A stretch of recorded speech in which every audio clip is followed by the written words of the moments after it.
वंदे पुरुषोत्तमम। आज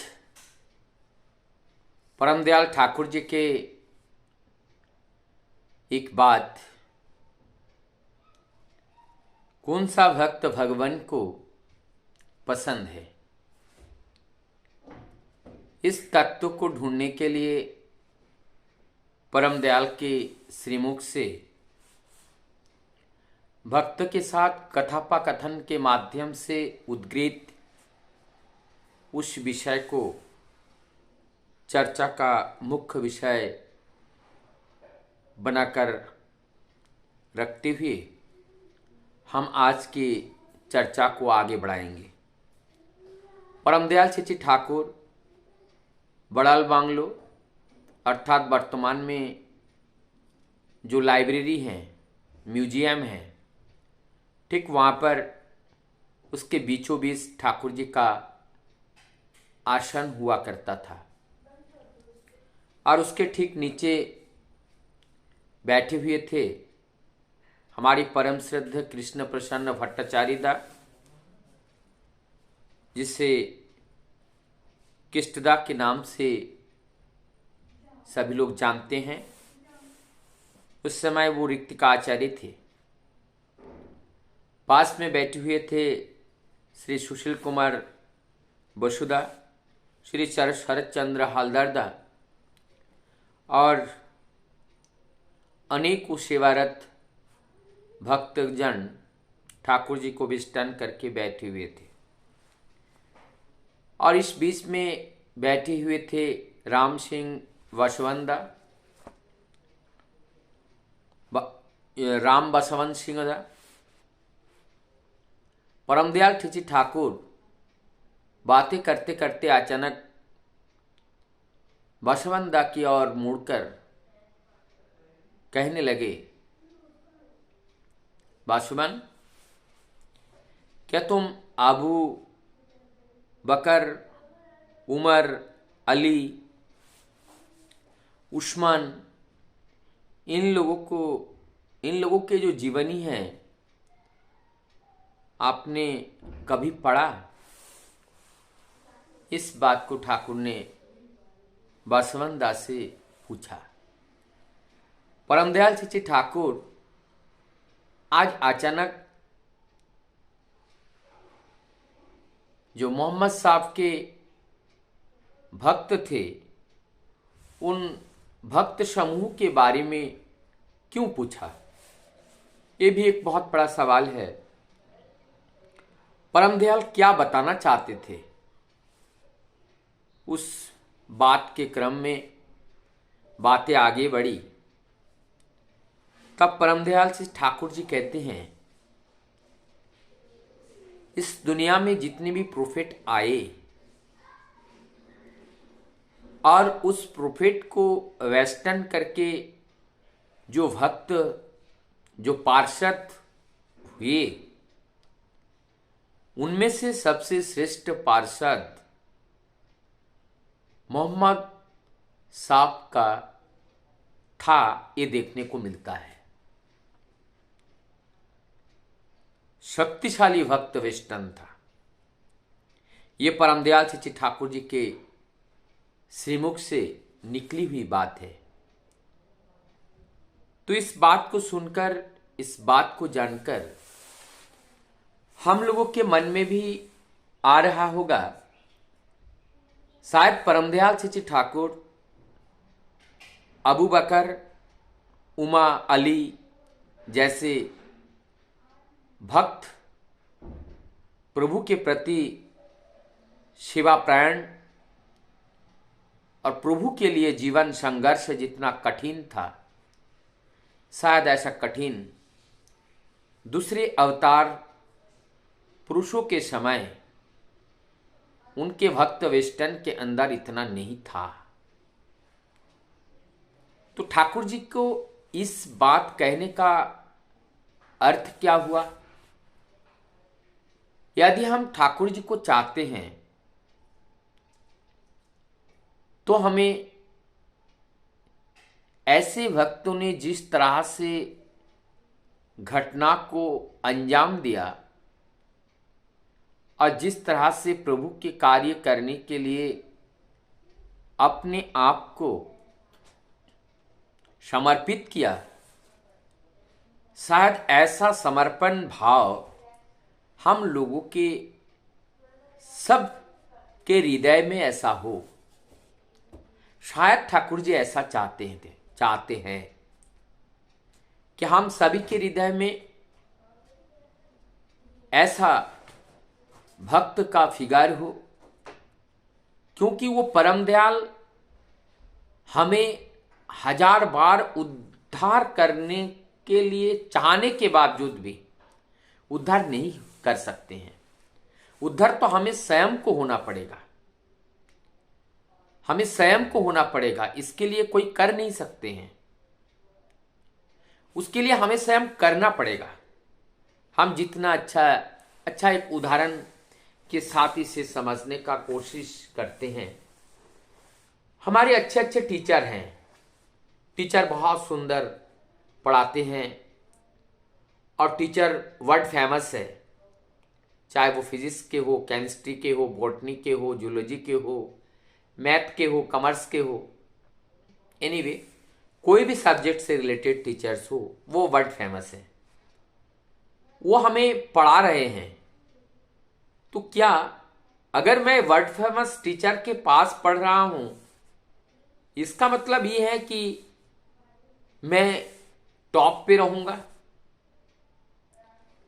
ये कहीं से भी नहीं है, ऐसा होता ही नहीं है। हम टॉप पे तभी जा सकते हैं जब टॉप पे हम तब जाएंगे जब हमारे टीचर के द्वारा पढ़ाए गए जो अध्ययन, जो शिक्षा हमें नोट तैयार करके दिया गया, उसको हमें पढ़ना भी है, प्रैक्टिकल भी करना है। जब संपूर्ण रूप से हम उसे करेंगे, तब हम अच्छे मार्क्स, अच्छे अंक हम प्राप्त कर पाएंगे और तभी हम दुनिया में नंबर 1 फर्स्ट नंबर पे आ भी सकते हैं, यदि हम प्रयास करें तो ठाकुर जी यही बात कहना चाह रहे हैं। वो चाहते हैं हम लोगों का जीवन इतना समर्पित हो, इतना समर्पण आत्मक हमारा जीवन हो, संपूर्ण रूप से डूबा हुआ प्रभुमय होकर,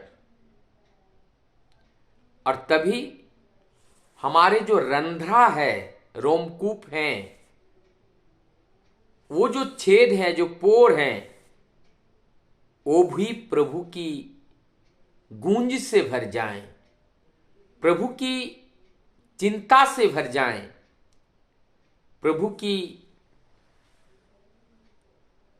जो प्रति हमारा अनुराग है, उस अनुराग से भर जाएं सब। और ये सारी बातें जब पढ़ने के लिए बताया गया, अब हमारे पासवानदा बहुत ज़्यादा चिंता करने लगे कि अब हम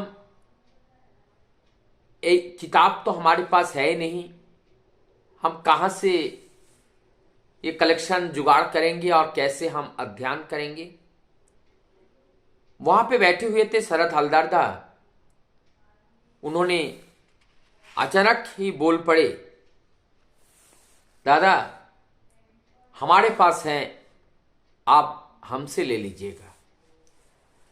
मानो उनका एक जो चिंता था, जो प्रभु ने इच्छा जाहिर की कि मोहम्मद साहब के जो भक्त हैं उनके बारे में, अबू बकर हैं, अली हैं, तो इनके बारे में अध्ययन करना, हमारे पास वो मटेरियल है नहीं।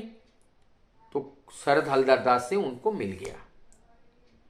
अब उन्होंने पढ़ना स्टार्ट किया। दिन रात पढ़ते रहे, क्योंकि प्रभु का निर्देश है, प्रभु का आशीर्वाद है, ठाकुर जी को पास बताना है। तब उन्होंने इस किताब को अध्ययन करना शुरू किया।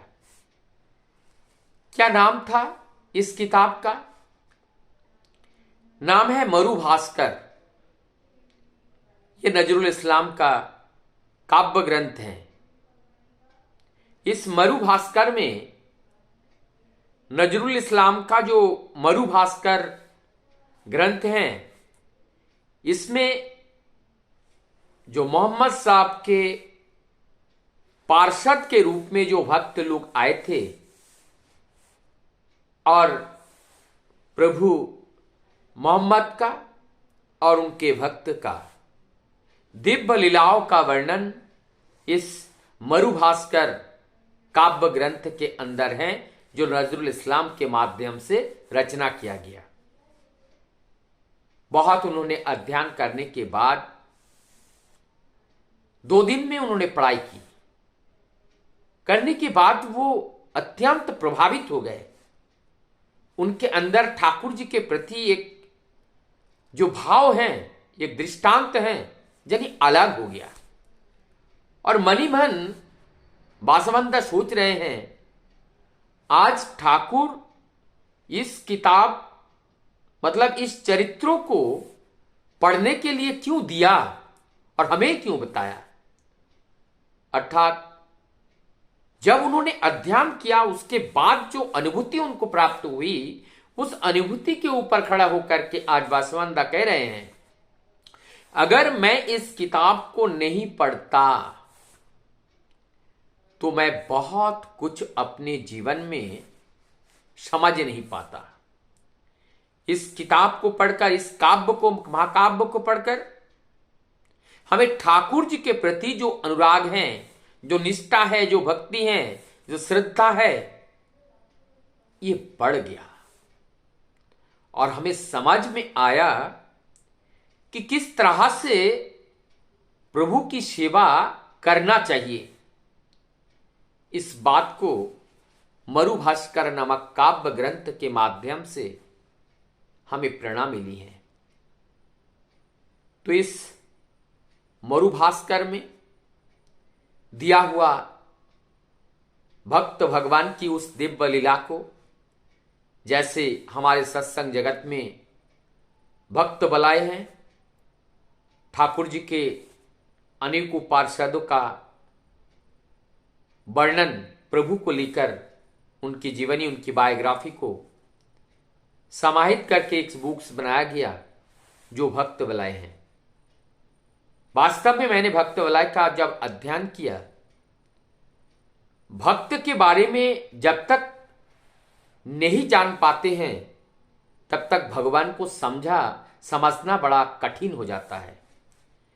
जब हम लोग भक्त के बारे में समझ लेते हैं और भक्त के प्रति हमारा अनुराग जैसे ही बढ़ता है, वैसे ही भगवान की जो प्रेरणा है, भगवान की जो दया है, भगवान की जो करुणा है, भगवान की जो ममता है, वो हम सब के ऊपर वर्षण होने लगता है। ऐसा एक दिव्य घटना से, प्रेरणा मूलक घटना, जहां तक मैं इसको समझ पाया, वास्तव में जीवन और जीवन पति दोनों एक ही हैं, अंतर केवल इस देह का है, बाधा केवल इस देह का है। देह रूपी बेड़ा जो दीवाल है, जैसे ही हट जाते हैं, वैसे जीवन और जीवननाथ एकाकार हो जाते हैं। तभी परम सत्ता का अनुसंधान एवं उस परम सत्ता के साथ विलय का महापर्व समाप्त होता है और एक नया जीवन शुरू होता है। वंदे पुरुषोत्तम।